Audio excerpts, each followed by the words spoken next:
And don't look for me, Archer cautioned her. I'll see you all right. Spade went to the corridor door with Miss Wonderly.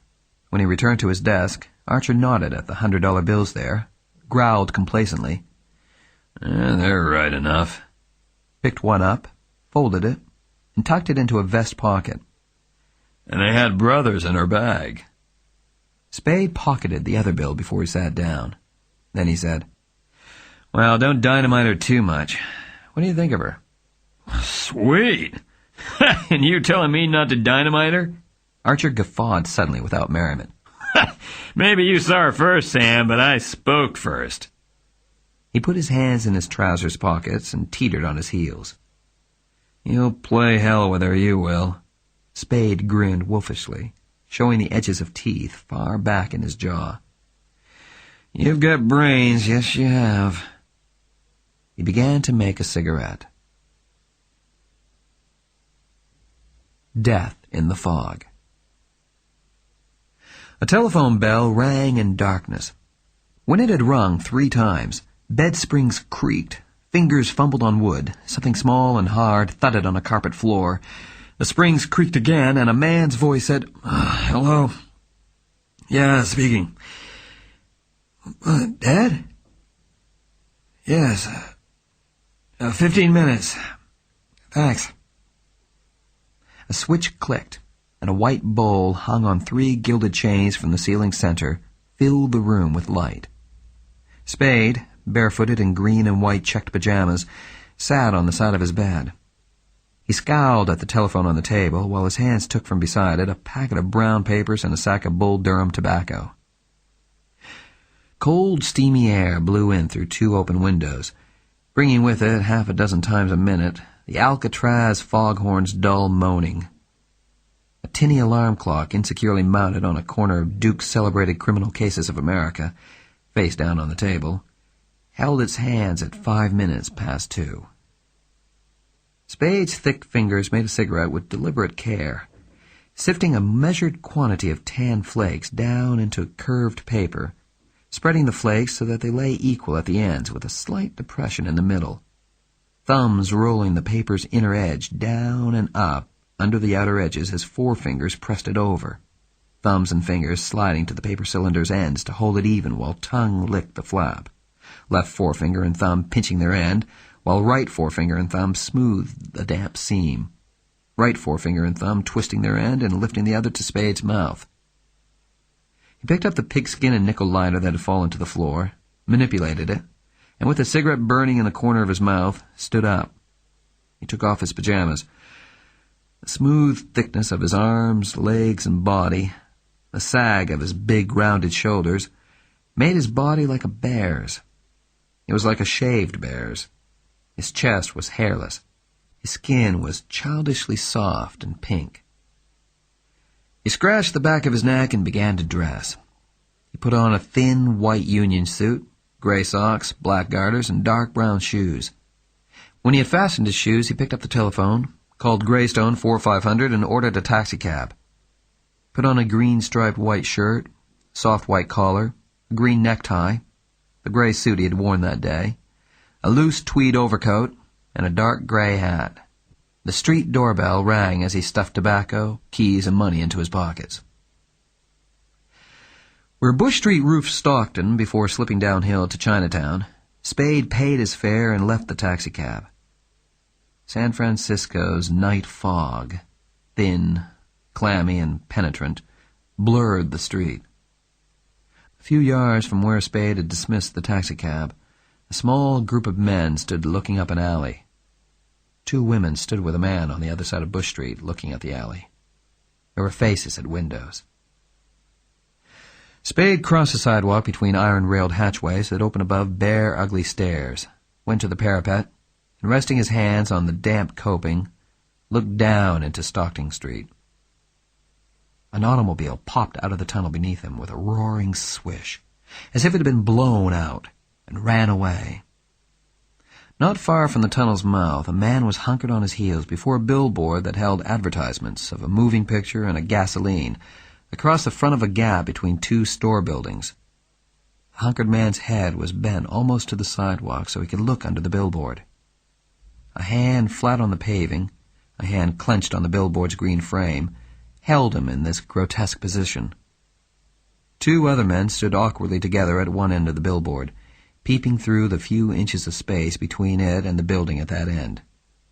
The building at the other end had a blank gray sidewall that looked down on the lot behind the billboard. Lights flickered on the sidewall, and the shadows of men moving among lights. Spade turned from the parapet and walked up Bush Street to the alley where men were grouped.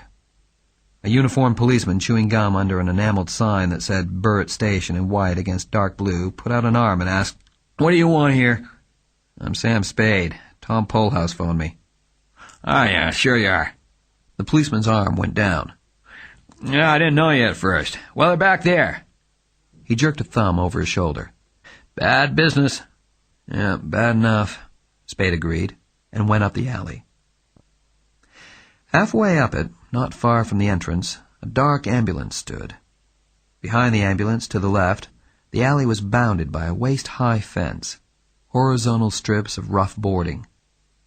From the fence, dark ground fell away steeply to the billboard on Stockton Street below. A 10-foot length of the fence's top rail had been torn from a post at one end and hung dangling from the other. 15 feet down the slope, a flat boulder stuck out. In the notch between boulder and slope, Miles Archer lay on his back. Two men stood over him.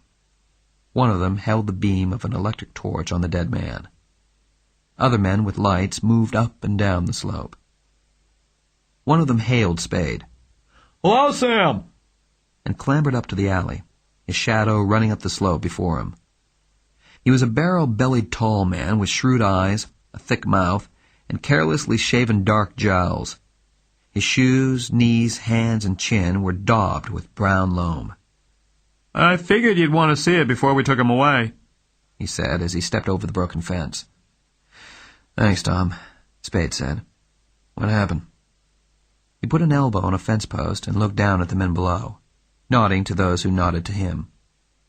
Tom Polhouse poked his own left breast with a dirty finger. "Got him right through the pump with this." He took a fat revolver from his coat pocket and held it out to Spade. Mud inlaid the depressions in the revolver's service. "A Webley.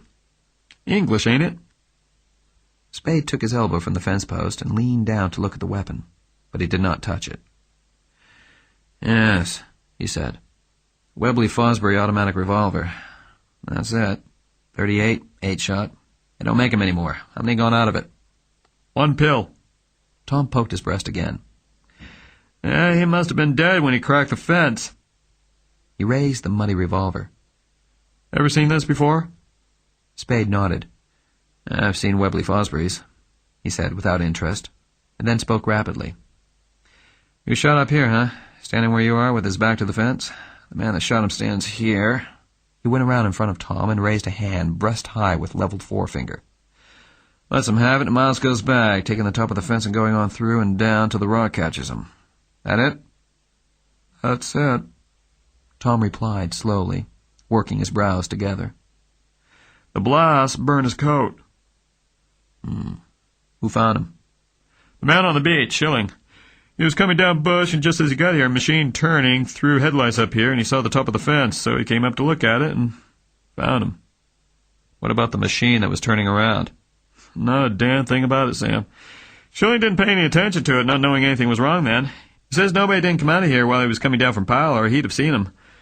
The only other way out would be under the billboard on Stockton. Nobody went that way. The fog's got the ground soggy, and the only marks are where Miles slid down and where this here gun rolled." "Didn't anybody hear the shot?" "For the love of God, Sam, we only just got here. Somebody must have heard it when we find them." He turned and put a leg over the fence. "Coming down for a look at him before he's moved?" Spade said, "No." Tom halted astride the fence and looked back at Spade with surprised small eyes. Spade said, "You've seen him. You'd see everything I could." Tom, still looking at Spade, nodded doubtfully and withdrew his leg over the fence. "His gun was tucked away on his hip," he said. "It hadn't been fired.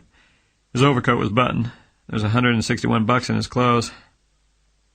Was he working, Sam? Spade, after a moment's hesitation, nodded. Tom asked, Well? "He was supposed to be trailing a fellow named Floyd Thursby," Spade said, and described Thursby as Miss Wonderly had described him. What for? Spade put his hands into his overcoat pockets and blinked sleepy eyes at Tom. Tom repeated impatiently, What for? "He was an Englishman. Maybe. I don't know what his game was exactly. We were trying to find out where he lived." Spade grinned faintly and took a hand from his pocket to pat Tom's shoulder. "Don't crowd me." Put the hand in his pocket again. "I'm going to go out to break the news to Miles' wife." He turned away. Tom, scowling, opened his mouth, closed it without having said anything, cleared his throat, put the scowl off his face, and spoke with a husky sort of gentleness. Yeah, it's tough, him getting it like that. Miles had his faults, same as the rest of us, but I guess he must have had some good points, too. I guess so, Spade agreed in a tone that was utterly meaningless, and went out of the alley. In an all-night drugstore on the corner of Bush and Taylor Streets, Spade used a telephone. "Precious," he said into it a little while after he'd been given a number. "Miles has been shot." "Yeah, he's dead." "No, don't get excited." Yeah, you'll have to break a tie, Eva." "No, I'm damned if I will. You've got to do it." That's a good girl. And keep her away from the office." "Tell her I'll see her. Sometime." "Yeah, but don't tie me up to anything." "That's the stuff. You're an angel. Bye." Spade's tinny alarm clock said 3:40 when he turned on the light in the suspended bowl again. He dropped his hat and overcoat on the bed and went into his kitchen, returning to the bedroom with a wine glass and a tall bottle of Bacardi. He poured a drink and drank it standing. He put bottle and glass on the table, sat on the side of the bed facing them, and rolled a cigarette. He had drunk his third glass of Bacardi and was lighting his fifth cigarette when the street doorbell rang. The hands of the alarm clock registered 4:30. Spade sighed, rose from the bed, and went to the telephone box beside his bathroom door. He pressed the button that released the street door lock. He muttered, "Damn her," and stood scowling at the black telephone box, breathing irregularly while a dull flush grew in his cheeks. The grating and rattling of the elevator door opening and closing came from the corridor. Spade sighed again and moved towards the corridor door. Soft, heavy footsteps sounded on the carpeted floor outside. The footsteps of two men. Spade's face brightened. His eyes were no longer harassed. He opened the door quickly. "Hello, Tom," he said to the barrel-bellied tall detective with whom he had talked in Bird Street. And, "Hello, Lieutenant," to the man beside Tom. "Come in." They nodded together, neither saying anything, and came in. Spade shut the door and ushered them into his bedroom. Tom sat on an end of the sofa by the windows. The lieutenant sat on a chair beside the table. The lieutenant was a compactly built man with a round head under short-cut grizzled hair and a square face behind a short-cut grizzled mustache. A $5 gold piece was pinned to his necktie, and there was a small, elaborate diamond-set secret society emblem on his lapel. Spade brought 2 wine glasses in from the kitchen, filled them and his own with Bacardi, gave one to each of his visitors, and sat down with his on the side of the bed. His face was placid and uncurious. He raised his glass and said, "Success to crime," and drank it down.